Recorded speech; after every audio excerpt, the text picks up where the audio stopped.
కల్వకుంట్ల కవిత గారికి పవన్ కళ్యాణ్ గారి మీద ఎందుకంత కోపం అంటే, పవన్ కళ్యాణ్ గారు బీజేపీకి సపోర్ట్ చేస్తాడు కాబట్టి ఈమెకి బీజేపీ ప్రభుత్వంలోనే జైలుకు పోయింది కాబట్టి ఆ కోపాన్ని వాళ్ళ మీద చూపించలేక పవన్ కళ్యాణ్ గారి మీద చూపిస్తున్నట్టు స్పష్టంగా కనబడ్డది. మరొక వైపు పవన్ కళ్యాణ్ గారు దళిత హోమ్ మినిస్టర్ అయినటువంటి అనిత గారిని అవమానించిందని చెప్పి మాట్లాడుతుంది.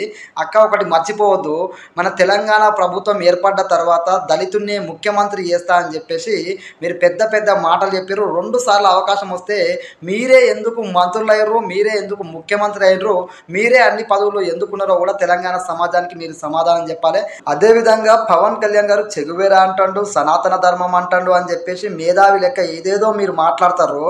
చెగువేరాని ఇష్టపడేవాడు సనాతన ధర్మం గురించి మాట్లాడకూడదా అనేది ఒకసారి ఆలోచన చేయాలి.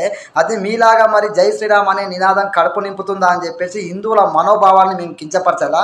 సొంత ధర్మాన్ని ప్రేమిస్తాము, పరధర్మాన్ని గౌరవిస్తాము, గదే సనాతన ధర్మం మాకు నేర్పించింది, దాన్ని మేము ఫాలో అవుతాము. జైలుకు వచ్చిన నీ మాటలకు విలువ ఉంటుందా?